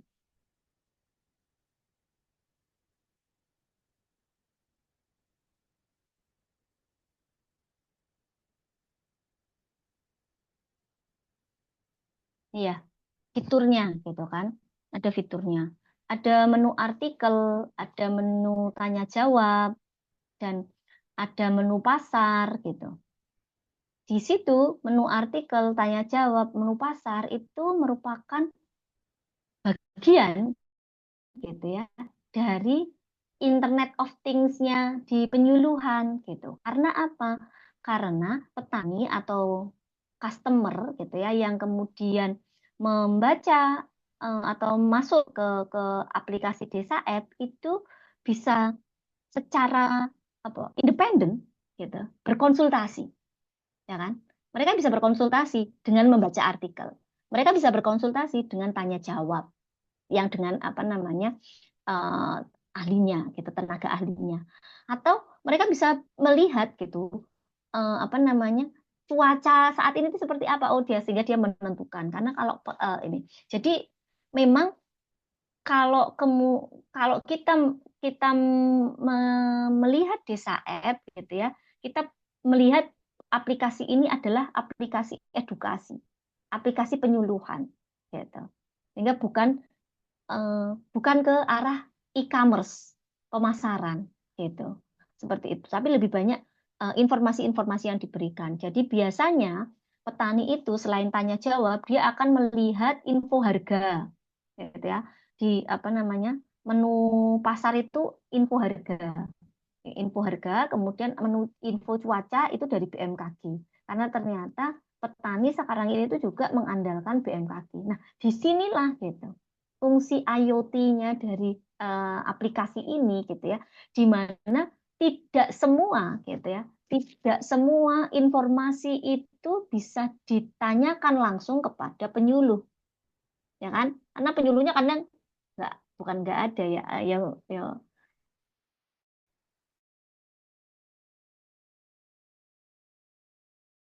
pas nggak ketemu aja itu. Jadi akhirnya mereka bisa terbantu dengan ini gitu. Mungkin berbeda dengan IoT yang dikaitkan pada penanaman gitu ya, apa di on farm gitu. IoT-nya itu misalnya adalah smart sensor gitu, sehingga nanti bisa ada sprinkle dan lain sebagainya. Gitu sih, seperti itu. Semoga bisa menjawab. Baik Bu, terima kasih banyak Bu. Oke, sama-sama. Terima kasih Mas Imam Sulistyo atas pertanyaannya. Saya izin untuk membacakan pertanyaan kembali, Bu. Mm-mm. Ini ada pertanyaan dari Nurfianto Giar Pangidung. Untuk pertanyaan pertama, bagaimana pendapat Ibu mengenai fenomena petani yang sering mengeluh akan kompetensi dan pendampingan penyuluh pertanian oleh PBB dibandingkan dengan penyuluh pertanian dari swasta yang lebih baik dari berbagai aspek? Untuk pertanyaan keduanya, bagaimana tanggapan Ibu mengenai profesi penyuluh ini diisi oleh S1 Pertanian tanpa memandang background-nya dari mana, baik dari sosek atau agroteknologi. Terima kasih, Bu. Terima kasih Mas. Ini kayaknya Mas Nurfianto ini sedang resah ini, mau mencari pekerjaan sebagai penyuluh. Eh, fenomena ini tuh apa ya? Hmm, mungkin memang perlu ada sebuah perubahan gitu ya di dalam penyuluh memandang gitu, penyuluh memandang pekerjaannya. Karena sekarang ini memang pekerjaan penyuluh itu sangat berat dan beratnya itu di administrasi. Dan yang lebih berat lagi kalau di Jawa Tengah penyuluh itu nggak punya rumah itu. Penyuluh itu nggak punya apa badan koordinasi penyuluhan gitu. Kemarin saya penelitian ikut ke Semarang gitu ya, di Dinas Pertanian di Ungaran sana gitu. Itu tuh mereka mengatakan bahwa nggak ada rumahnya sehingga mereka tidak bisa saling berkoordinasi gitu. Bahkan BPP itu bukan lagi satuan kerja di sana. Jadi cukup sedih sih dengan adanya otonomi daerah gitu ya. Otonomi daerah itu kan salah satunya adalah penyuluhan adalah subsektor pilihan, bukan utama. Kalau kemudian bupatinya itu memilih, maka itu menjadi tapi kalau nggak dipilih, nah kalau nggak dipilih maka tadi kompetensi pendampingan gitu itu mungkin menjadi lemah. Walaupun ya ada ya pelatihan-pelatihan yang diikuti oleh penyuluh. Kami pun gitu ya dengan Desa App ini waktu itu kami pun juga menawarkan banyak pelatihan ke penyuluh gitu kan. Tapi juga nggak semuanya itu responsif. Ada ini kami nggak punya dananya, kami nggak punya waktunya, kami. Nah itu tadi. Sehingga ya memang literasi digital itu bukan hanya kepada petani, makanya tadi ada SDM itu dua, petani dan penyuluh gitu. Petani dan penyuluh bahwa memang ya seperti itu. Sedangkan kalau penyuluh swasta itu dia punya target, ya kan? Dia punya target tertentu. Kalau kamu tidak bisa mengubah perilaku petani yang ada di wilayah kerja pemasaranmu, maka kamu nggak nggak akan mendapatkan tambahan bonus gitu kan. Sehingga dia sangat termotivasi. Gitu. Karena dia dia ada yang dia inovasi yang dia jual. Sedangkan sebenarnya kalau di penyuluh pemerintah mungkin sebaiknya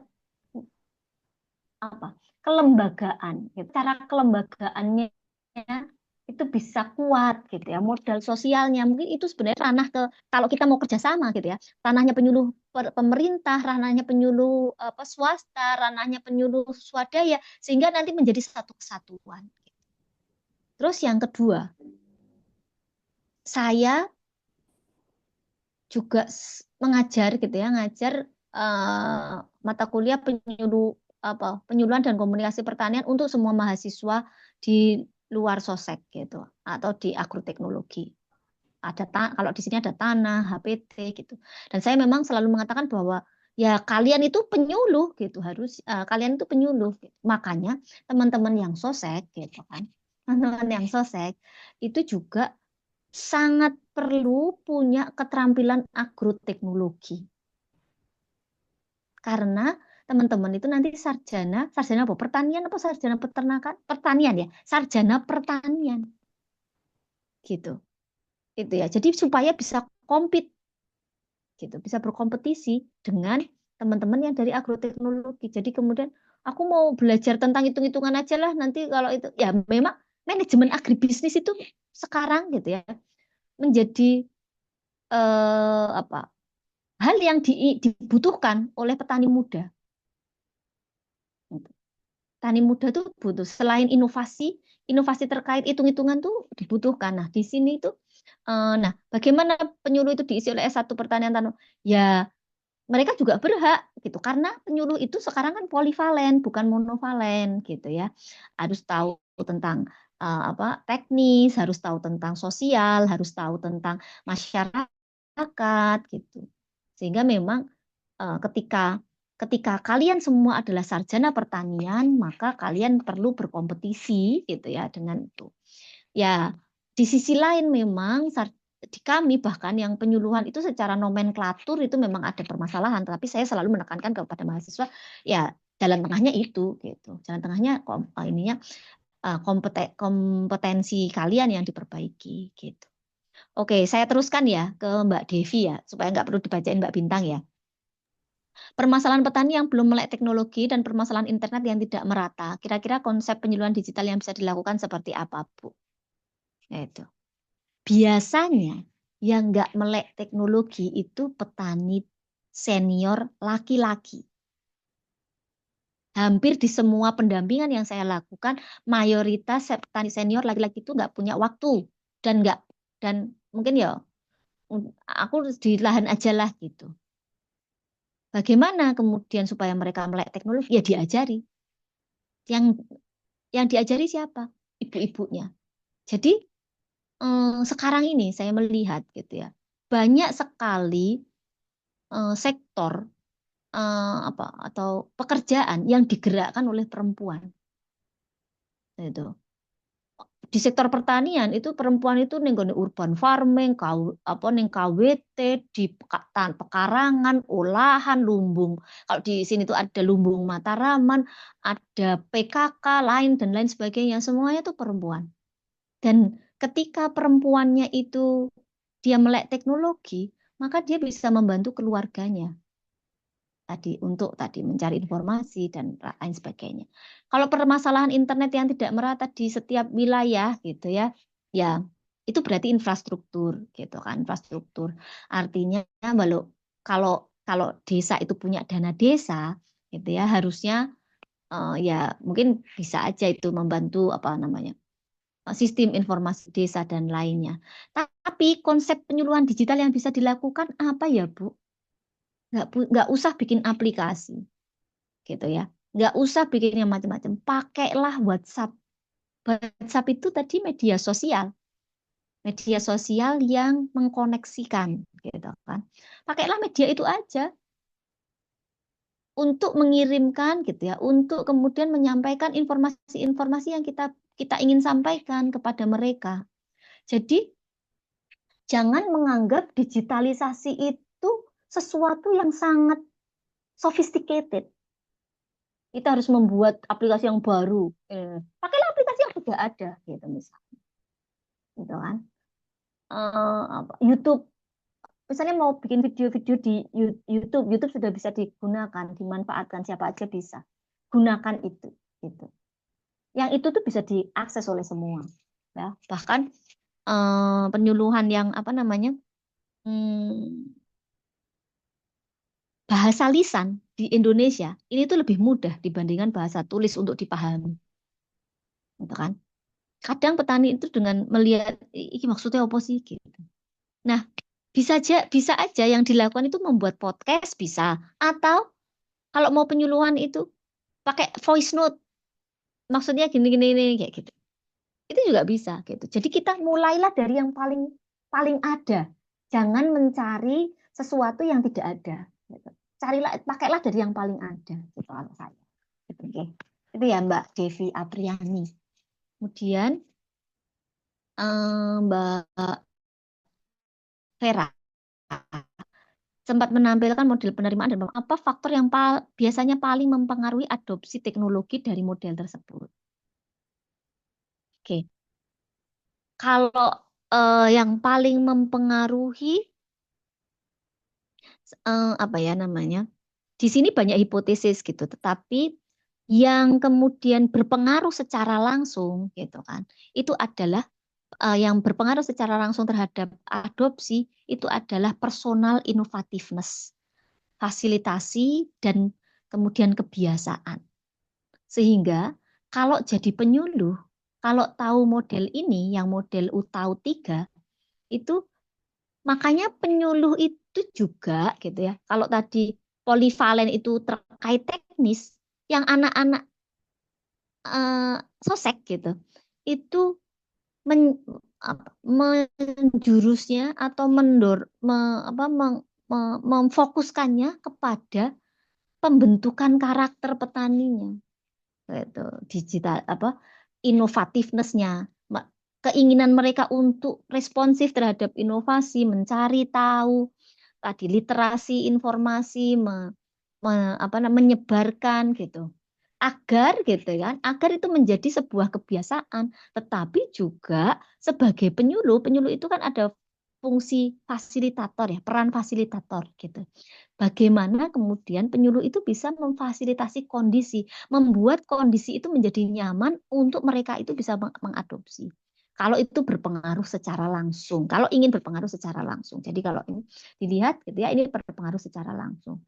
Tapi juga kalau misalnya belum mampu ke pengaruh langsung, maka banyak hal nih yang ingin mempengaruhi minat. Tapi tadi yang dikatakan mana yang paling mempengaruhi? Atau gitu ya, kalau di sini adalah keinginan untuk menggunakan itu dipengaruhi oleh kualitas layanan, kualitas informasi, dan kualitas sistem.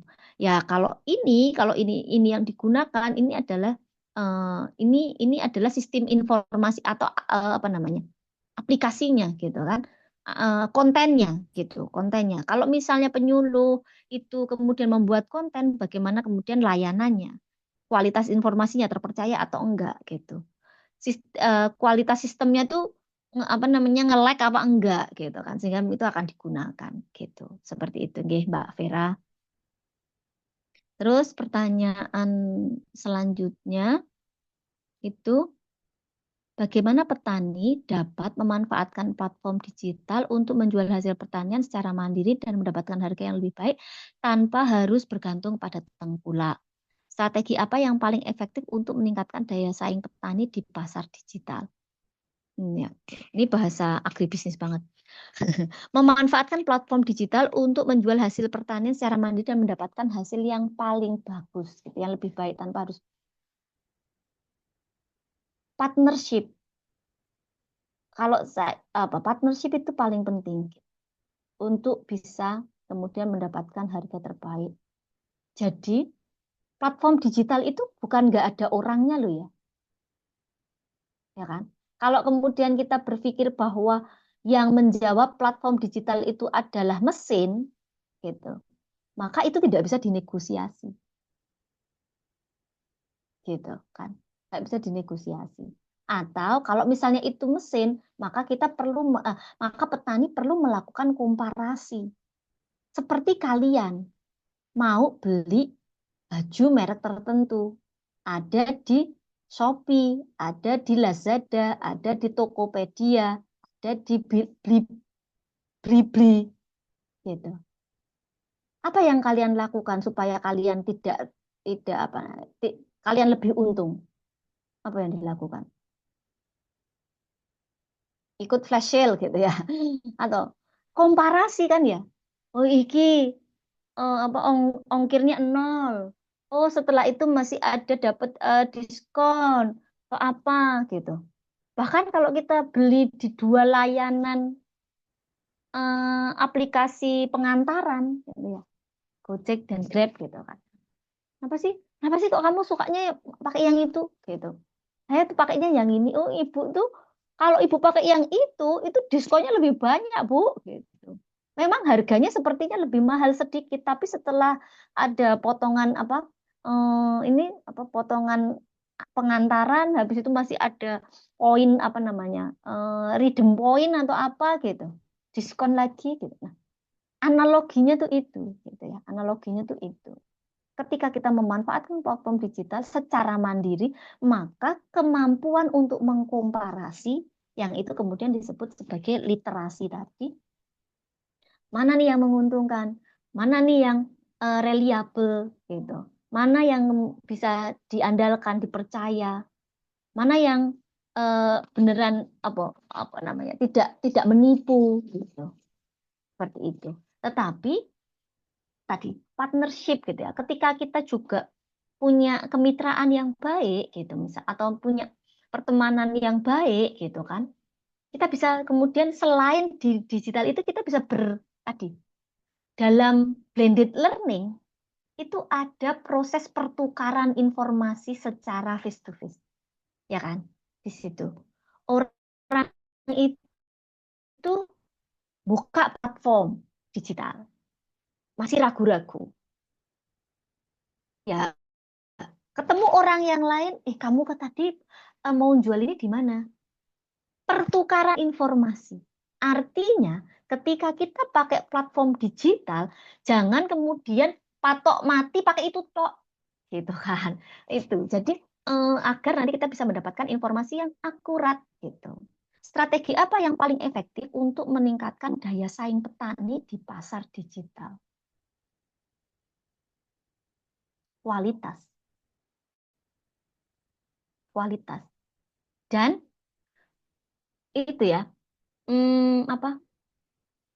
Reliabilitas, kehandalan. Ketika dia sudah punya lapak di pasar digital, tapi dia tidak bisa diandalkan dari sisi kualitas, kontinuitas, itu apalagi kuantitas ya. Kalau kita belajar ekonomi gitu ya, kualitas itu maka ya dia nanti lama-lama akan ditinggalkan. Beli apa? Saya pernah waktu Desa App itu mencoba untuk menjadi e-commerce gitu ya.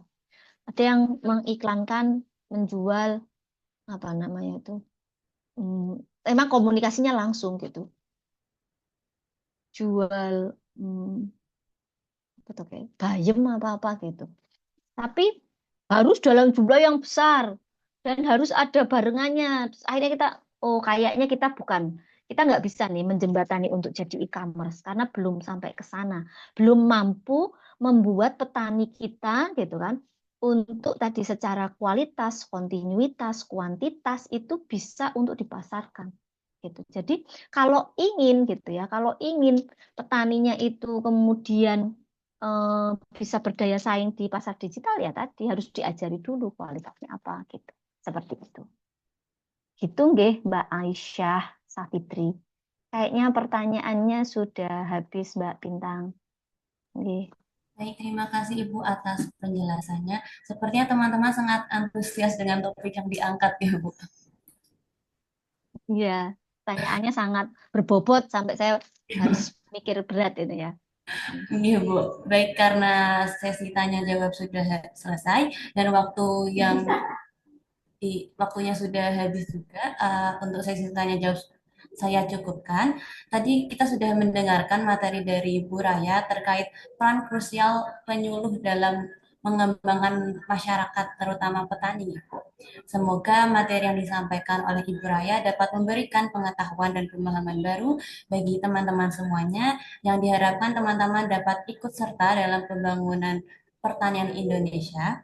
Karena seluruh rangkaian acara kuliah umum sudah terlaksana, maka usai sudah kuliah umum pada pagi hari ini, saya Bintang Salma Rahmayanti selaku Master of Ceremony pada acara hari ini, mohon maaf apabila ada kesalahan baik kata maupun perbuatan yang saya lakukan. Wassalamualaikum warahmatullahi wabarakatuh.